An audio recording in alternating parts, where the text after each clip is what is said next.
आदाब दोस्तों, मैं हूं सरवर और आप देख रहे हैं SM न्यूज। आज हमारे साथ में खान स्पोर्टिंग क्लब मझगांव में मौजूद हूँ। ये मानदाता में पड़ता है, प्रतापगढ़ जिला है। यहाँ पे हमारे साथ में आयोजक साहब मौजूद है, कमेंटेटर मौजूद है, बहुत सारे लोग मौजूद हैं। आइए इनसे पूछते हैं कि सक्सेस का राज क्या है।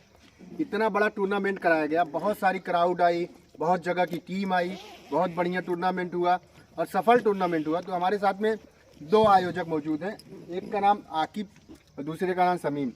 दोनों भाई हमारे दोस्त हैं। इन लोग से बात करते हैं और पूछते हैं कैसे सफल हो पाए ये प्रोग्राम। तो आकिब जी, ये प्रोग्राम आप कराने से पहले सोचे थे इतना सक्सेसफुल हो जाएगा? जी, सबसे पहले मैं SM न्यूज़ को धन्यवाद देना चाहता हूँ और सत्य लाइव टीवी को कि उन्होंने ये कवरेज किया और हमारे टूर्नामेंट को बहुत बड़ा बनाया। सबसे पहले उनको मैं धन्यवाद देना चाहता हूँ। और ये हमारी जो टूर्नामेंट का हमारे ऑर्गेनाइजर जो थे, सिर्फ हमारी वजह से ये सक्सेस नहीं हुआ। हमारे साथी जो है उग्गर चचा हमारे हैं, शोएब खान, ये अनुल चचा, हमारे मेरे मामू हिलाल अहमद खान जी, ये और शमीम भाई और पप्पू प्रधान, इन सब की वजह से ये बहुत शानदार टूर्नामेंट का आयोजन हम लोग। तो ये आप कितना दिन से तैयारियां कर रहे थे इस टूर्नामेंट को सफल बनाने में? देखिए, ये हमारी जो तैयारी हुई लगभग 1 महीने से ये तैयारी चल रही थी।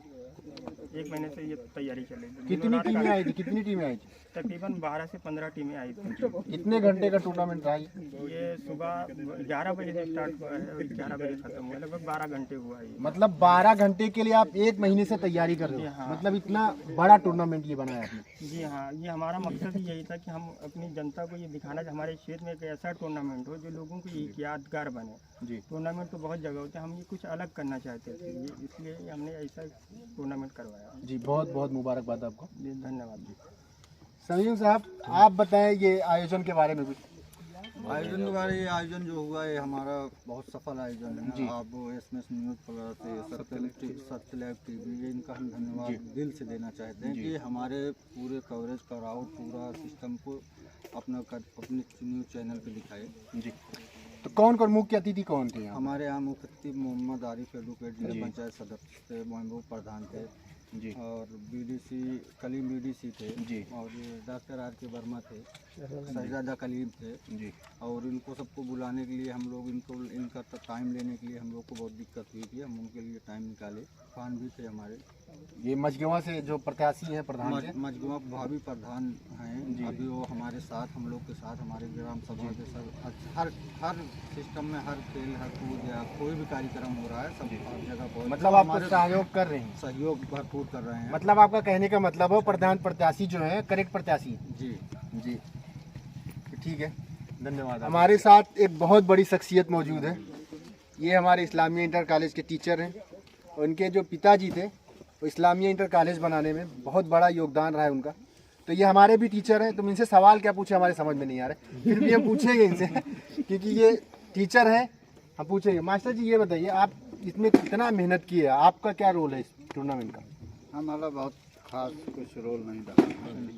यह है कि थोड़ा बहुत हम लगे हुए थे कि ये अपने गांव में हो रहा है जी, अपने इलाके में हो रहा है जी, ये सफल होना चाहिए और इसलिए हम लोग लगे थे। सफल तो बहुत बढ़िया प्रोग्राम हुआ। तो आप भी, हमने आपको देखा, आप बहुत बढ़िया कमेंट्री कर रहे थे, दिन भर आप व्यस्त थे इसमें। तो आप 1 महीने में आप कितनी बार ग्राउंड पे आए? ग्राउंड पे तो रोज ही आते हैं। मतलब ग्राउंड बनाने में आपका रोल है? हाँ हाँ।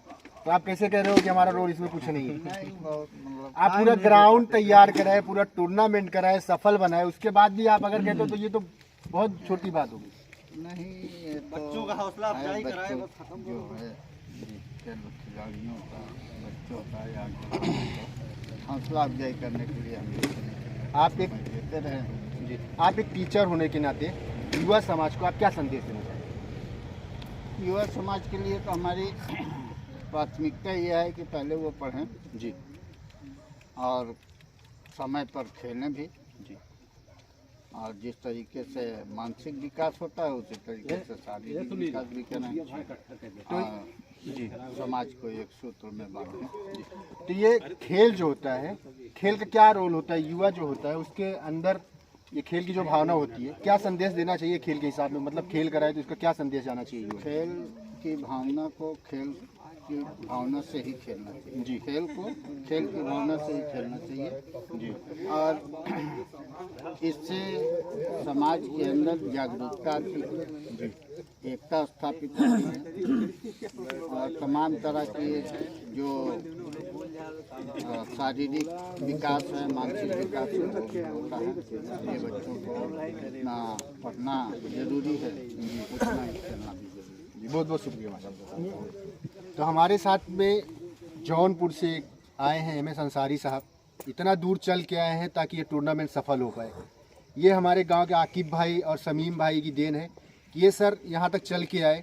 इनका मैं तहे दिल से पहले तो शुक्रिया अदा करता हूँ कि आप इतना दूर आए हमारे गांव में, इस टूर्नामेंट को सफल बनाए। आप कोई दिक्कत तो नहीं हुई यहाँ तक आने में? जी बहुत बहुत शुक्रिया SM चैनल का। और यहाँ आने में मुझे कोई दिक्कत नहीं हुई। मुस्तफ़ा जी के साथ मैं आया था और यहाँ आकर के मैं पहली मर्तबा आया हूँ, मुझे बहुत अच्छा लगा। और यहाँ के लिए मैं 2 लाइन कहना चाहूँगा कि मोहब्बत में अब तो गुलाब आ रहा है, मोहब्बत में अब तो गुलाब आ रहा है, बरसों से आंखों में ख्वाब आ रहा है, लिखा था जो खत जवानी में मैंने, बुढ़ापे में उसका जवाब आ रहा है। वाह क्या बात है, वाह वाह वाह।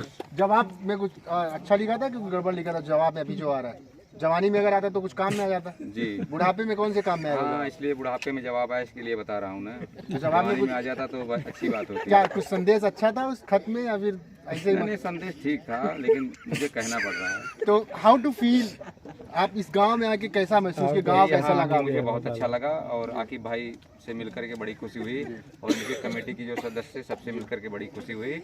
बड़ा अच्छा लगा यहाँ आकर के, बड़ा अच्छा टूर्नामेंट हुआ। इसके लिए हम कमेटी के आभारी हैं और आपके भी आभारी हैं जो कि आपने यहाँ पर अपना चैनल यूज़ किया है। तो आपकी मेहमान नवाजी कुछ हुई? जी हाँ, मेहमान नवाजी हुई है और बहुत बहुत शुक्रिया आकिब भाई का कि फिर इंशाल्लाह अगर टूर्नामेंट होगा, अगर हमें याद किया जाएगा तो हम आएंगे। जी जरूर, बहुत बहुत धन्यवाद। हमारे साथ में मझगवा के इस टूर्नामेंट को सफल बनाने के लिए शोएब सर मौजूद हैं। भाई तो नहीं कहेंगे क्योंकि हमारे चाचा के उम्र के हैं। तो आप हमको एक चीज़ ये बताइए, इतना बता रहे हैं आकिब भाई का, आप लाइटिंग का पूरा काम देखिए, पिच का डेकोरेशन हो गया, इंतजाम करना जो है इसका जी हाँ, बल्ली गड़वाना, बांधना, डोरी उरी सब बांधना, रस्सी उस्सी चूना उना, सारा पूरा इंतजाम हमने कर किया है। अब बहुत अच्छा टूर्नामेंट हुआ है यहाँ पे जी, बहुत अच्छा लगा। टूर्नामेंट तो बहुत अच्छा हुआ माशाल्लाह, क्योंकि बहुत सारी पब्लिक आई थी बहुत देखने के लिए पब्लिक आई, बहुत पब्लिक और टीम भी आजमगढ़, जौनपुर, बहुत सारी जगह से आई। तो ये तो सफल रहा। क्या अगले साल के बारे में आपका क्या विचार है? अगले साल इससे बढ़िया होगा टूर्नामेंट, तो दुआ करेंगे इससे अच्छा हो, बहुत बेहतर हो। बढ़िया सजाया जाएगा। ठीक है, जो हमारे लायक रहेगा हम आएंगे आपकी सेवा में जब आप बुलाएंगे। ठीक है, बहुत बहुत। इलाहाबाद से चल के आए हैं गुलाम मुस्तफ़ा साहब, जो यहाँ इस आयोजन को सफल बनाने के लिए आए थे। कोई आजमगढ़ से कमेंटेटर आया, कोई जौनपुर से आया, कोई इलाहाबाद से आया। ये हमारी सरजमी जो है यहाँ पे बहुत सारे आदमी को खींच कर लाई है। तो इसमें आकिब भाई, समीम भाई की मेहनत जो थी और जो इनके संयोजक थे, सबकी मेहनत लगी। तो हमारे साथ में गुलाम साहब मौजूद हैं, इनसे पूछेंगे सर आपका यहाँ आने तक का सफ़र कैसा रहा? जी, सबसे पहले तो मैं शुक्रगुजार हूँ सत्य न्यूज़ और SM न्यूज़ का जी, जिसने हमें ये अवसर उपलब्ध कराया है। निश्चित तौर पे सफ़र बहुत ही अच्छा रहा घर से यहाँ तक आने का। मुझे निमंत्रण मिला था कुछ दिन पहले यहाँ पर आने के लिए आकिब खान साहब के द्वारा जी, और निश्चित तौर पर निमंत्रण को स्वीकार करके मैं यहाँ तक आया और मुझे जो अवसर मिला कमेंट्री करने का इस ऐतिहासिक मैदान पर, बहुत ही शानदार रहा, बहुत ही अच्छा अनुभव रहा कमेंट्री करने का यहाँ पर। तो सफ़र बहुत ही सुखद रहा और बहुत ही अमेजिंग रहा।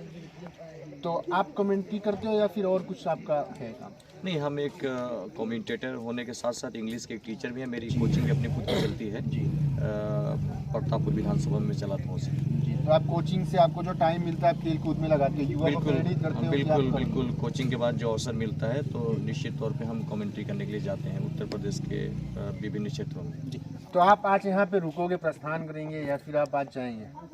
No, definitely I will hold my night here because it would be too difficult to go at my home. So I want to stay here. Thank you so much. एक और कमेंटेटर मौजूद हैं जो पेशे से पत्रकार हैं और सबसे खुशी की बात है ये हमारे लेवल के हैं, सत्या टीवी के संपादक हैं। तो हम इनसे आज कुछ सीखने की कोशिश करेंगे क्योंकि हमसे सीनियर दिख रहे हैं काफ़ी, और हम जानने की कोशिश करेंगे इनका हुनर ये पत्रकारिता में कैसा है और कमेंटेटर में सर आपको कमेंट्री ज़्यादा पसंद है या पत्रकारिता करना पसंद है? देखिए, कमेंट्री मेरा पहला शौक है। अच्छा, शौक है ये। हाँ, शौक को प्रोफेशन में बदल गया। और ये जब मैं बोल रहा था कुछ सालों से, तो एक हमारे पवन भार्गव जी ने मेरठ के जी, मैं गवर्नमेंट प्रेस इलाहाबाद में कमेंट्री कर रहा था, तो बोलते हैं कि अनवर इतनी अच्छी कमेंट्री कैसे कर लेते हैं? हमने कहा ये सिर्फ इश्क है जी, इश्क की वजह से ये हो रहा है। तो कहने लगे इसके अलावा आपने क्या किया? मैंने कहा बीएड किया। तो उन्होंने मुझे मना किया, बोला कि आपकी लाइन बिल्कुल डिफरेंट लाइन जा रही है, आपको बीपीएड करना चाहिए। हमने कहा सर अब उसमें तो शायद थोड़ा सा वक्त लेट हो गया है। तो उन्होंने कहा कि तुम्हें क्या शौक है? हमने कहा मुझे बोलने का शौक है। तो उन्होंने कहा तुम मास्टर ऑफ जर्नलिज्म कर लो, क्योंकि तुम स्पोर्ट्स जर्नलिस्ट बन सकते हो, बाद में कमेंटेटर बन सकते हो बड़े। तो हमारे मन में आया, मुझे भी लगा कि इनकी ये जो सलाह है वो अच्छी है, ठीक है, इसे कर लेना चाहिए। 2018 में हमने इसकी जो है डिग्री हासिल की, और पिछले 2 साल से एज सत्य लाइव टीवी एक यूट्यूब चैनल मैंने बनाया, फेसबुक पेज पे बनाया, बस एक छोटी छोटी कोशिश। और हमें ना तो किसी ने सिखाया, ना मैंने किसी से सीखा। एक शेर है ना कि हर घड़ी खुद से उलझना ही है मुकद्दर मेरा, मैं ही कश्ती हूँ मुझ में ही समंदर मेरा। तो बस वही है कि सीखने की चेष्टा थी, बस हर दिन सीखता हूँ। आप जैसे बड़े भाई मिलते हैं जैसे, और बड़े जो सीनियर हमारे पत्रकार हैं उनसे सीखता हूँ कि कैसे लिखा जाता है, कैसे बोला जाता है, दूसरे लोग कर रहे हैं जी बिल्कुल। तो बस यही है कोशिश। तो ये आपका चैनल का सत्य ही नाम आपको? सत्य लाइव टीवी, सच सबसे पहले। अच्छा, सच सबसे पहले। हाँ, सच सबसे पहले जी, बहुत बहुत हमारा ड्रीम है कि सच दिखाओ जी। एक शेर है ना कि ज़्यादा बोलने से बहुत बेहतर है चुप रहना, अदब की हद में रहने से सुखन मैला नहीं होता। लेकिन ये जो आप शेर पढ़ रहे हो, लेकिन ये तो बिल्कुल उलट। नहीं, आप पत्रकारिता करोगे तो आपको इतना बोलना होगा, आप कमेंट्री करोगे इतना बोलना होगा। पत्रकारिता नहीं, पत्रकारिता में भी वैसे ही बोलता हूँ। तो आप रिपोर्टिंग करते हो? हाँ, ग्राउंड रिपोर्टिंग, लाइव रिपोर्टिंग करता हूँ। पत्रकार को अपनी भाषा की मर्यादा भी पता होना चाहिए, और समाज को एक सूत्र में कैसे बांधना, ये भी बात को पहुँचा भी दिया जाए और समाज को टूटने से बचाया भी जाए। पत्रकार का काम ये नहीं होता कि सिर्फ सच दिखाने के प्रयास में दूसरे समाज को टुकड़ों में विभाजित कर दिया जाए। एक पत्रकार का काम होता है कि ईमानदारी, निडरता, और उसके साथ में जो सामाजिक समरसता है उसको एक सूत्र में पिरोना, यही एक अच्छी ईमानदार पत्रकारिता की पहचान है, मुझे लगता है। तो मतलब आप एक संदेश पत्रकार को दे चुके हैं कि ये आपको करना है। हाँ, देखिए मैं कहता हूँ कि आप 100 खबर निकालने से बेहतर है, 100 खबर चलाने से बेहतर एक खबर। जैसे एक खबर निकालो, सच्ची निकालो। हाँ, 100 खबर चलाने से बेहतर एक खबर, क्योंकि देखिए सारी दुनिया की निगाहें आप पे हैं, कि आपसे उम्मीदें हैं कि आप जो दिखाओगे वो सच दिखाओगे जी, और सच के अलावा आप दूसरा कुछ नहीं दिखाओगे। यही करते हैं, मुझे लगता है कि आपको पढ़ाई के दौरान वो चीज़ें सीखने को मिलती हैं। बिल्कुल। और ऐसे तो आपको पता है कि बहुत सारे चैनल बने हुए हैं, मैं किसी के ऊपर टिप्पणी नहीं करता, लेकिन मुझे लगता है कि आप अगर पत्रकार बनने की इच्छा रखते हैं तो आप पढ़ाई करिए जी, और उन चीज़ों को आप बारीकियों से अध्ययन करिए कि पत्रकारिता क्या है, और भारत ये इसे चतुर्थ स्तंभ क्यों कहा गया है, यानी कि 4 पाँव में एक पाँव पावा ये भी है, और उस पावों को मजबूत रखना है, मुझे लगता है। लेकिन अच्छा, आप देखो हमसे आप सीनियर हो, ये सीनियर लाइन तो नहीं है, मुझे लगता है कि आपके जूनियर ही होंगे मैं। देखो मैं 5 साल से ये लाइन में हूँ। हाँ, तो आप सीनियर हो मेरे से। को जहाँ तक समझ में आया, ये चौथा स्तंभ जो है ये लंगड़ा हो चुका है। लंगड़ा होने का कारण क्या है? देखिए, हमें लगता है, मैंने आपको कहा ना कि हर इंसान का अपना एम होता है, किसी का एम है सिर्फ पैसा कमाना। हमारे उस्ताद थे इफ्तिखार में पापू, अंतर्राष्ट्रीय कमेंटेटर, वो हमसे बोलते हैं सिद्दीकी पैसे के पीछे मत भागना, पैसा तुम्हारे पीछे भागे, ऐसा भागना। ये टीवी वाले पत्रकार हैं और ये जो मोबाइल वाले पत्रकार हैं, इनमें अलग, दोनों का डेस्टिनेशन ही पूरा अलग है। बिल्कुल, आपने सही कहा, डेस्टिनेशन। मुझे लगता है कि जो टीवी के पत्रकार हैं इनके ऊपर या तो दबाव कह लिया जाए या पैसे का बोझ कह लिया जाए। ये कई तरह के बोझ हैं, और कई पत्रकार सह लेते हैं, कई पत्रकार नहीं सह पाते। जैसा कि आपने उदाहरण देखा कि एनडीटीवी को किसी ने खरीद लिया, लेकिन एक पत्रकार था जो अपनी आन बान शान को न बेचने का फैसला करके 25 लाख रुपए प्रति माह की जो वेतन है उस पर लात मार करके आत्मसमर्पण करने से बेहतर अपने आप को इस्तीफा देकर के उस चैनल के लगभग आधे पत्रकार निकल चुके हैं, जहाँ तक तो बिल्कुल जाहिर सी बात है। देखिए, आज भी अच्छे लोगों की बहुत लंबी फहरिस्त है, ऐसा नहीं है। अच्छे लोगों की वजह से दुनिया में अभी भी चीज़ें बची हुई हैं, बनी हुई हैं, और हमें लगता है कि हमको अपने आप को अच्छा बनाना पड़ेगा। अच्छा, लास्ट सवाल आपसे जी, ये जो हम लोग पत्रकारिता करते हैं गांव में घूम घूम के, एक मोबाइल के जरिए, आदमी के पास साधन नहीं है जी, कैसे भी करके एक खबर को लाते हैं जी, और जो टीवी वाले हैं, जी, इनका लेवल पूरा अलग है। जी, तो इसमें आप सच कहाँ पाते हैं? सच देखिए, मैं आपको बता रहा हूँ, जो गांव-गांव जाता है जी वो सच पाता है। देखिए, एक जैसे होता है ना कि हम थाने में गए FIR करने, मैं एप्लीकेशन लिखा, एप्लीकेशन में लिखा कि मेरे कपड़े फाड़ दिए गए, मेरी चड्डी भी फाड़ दी गई। जी पुलिस जो है वो FIR करने से पहले उसकी विवेचना करती है, लेकिन अगर उसको कहीं से भी खबर ऐसी मिल जाती है कि हाँ सच में कपड़ा फाड़ा गया है, तो पुलिस FIR दर्ज कर लेती है। आपको पता है सत्यता कितनी है, और ये जांच एजेंसियां भी इस चीज़ को बताती हैं कि सत्यता कितने % है। आपने मवामा की भी आप देखे होंगे कितनी %, तो वो चीज़ें हैं, हर थानों में है यही चीज़। तो कहीं ना कहीं पुलिस प्रशासन के ऊपर भी दबाव बनाने का प्रयास किया जाता है, ऐसा नहीं है। बहुत सारे जो थाना इंचार्ज हैं वो सख्त रहते हैं, कहते हैं कि आप लोगों की मदद करिए, जनता की सहयोग के लिए पुलिस प्रशासन बनाया गया है। लेकिन जब वही जनता अन्यथा दबाव बनाती है अपने नेता की वजह से, अपने भाव उसकी वजह से, जो उसका रसूख है उसकी वजह से दबाव बनाती है, तो उनके ऊपर भी तो कहीं ना कहीं मुझे लगता है एक बंधन में लोग बंधे हुए हैं, और उसी बंधन की वजह से कई बार बंधन टूट जाता है, जिसकी वजह से ये चीज़ें देखने को मिल रही हैं। मुझे लगता है कि आप ज़्यादा काम ना करें, लेकिन कम काम करें, अच्छा करें, काम अच्छा करने की कोशिश करें। हमारी यही लोगों से अपील है, हमारे जितने भी पत्रकार साथी हैं, मीडिया के साथी हैं, मैं यही कहूँगा कि ईमानदारी से काम करिए, अपनी जिम्मेदारी का बोझ निभाइए, क्योंकि अल्लाह ने एक ज़िंदगी दी है, और क्योंकि हर इंसान को मर जाना है, ये दुनिया फानी है, ये करने की जगह है, जो करूँगा वो पाएगा। कि रोटी खिला रोटी मिले, फल फूल दे फल पात दे, औरों को तू फल देवेगा तू भी सदा फल पावेगा। कलजुग नहीं करजुग है, दिन को दे और रात ले, क्या खूब सौदा लग गई साथ एक साथ में। बस यही है, जो दुनिया में बोगे वो काटोगे, बस हमारी यही है। बहुत बहुत शुक्रिया जी, आपका भी बहुत अच्छा, आपने बहुत अच्छा सवाल पूछा और बहुत अच्छा जवाब दिया, और मेरी दुआ है कि ये चैनल खूब ग्रो करे। हमारे से जैसे छोटे मोटे जो ग्रामीण अंचल से जिनके अंदर अपार प्रतिभाएं हैं, जो प्रतिभाओं के मोहताज नहीं है, लेकिन संसाधन प्लेटफॉर्म ना मिलने की वजह से वो प्रतिभाएं दबी रह जाती हैं। मैं चाहूँगा कि जिन लोगों के पास अल्लाह ने ये सलाहियत दी है, ये ताकत दी है, वो लोग आगे मोटिवेट करें, इंप्रूव करें। शुक्रिया बातचीत करने के लिए। और वो कहाँ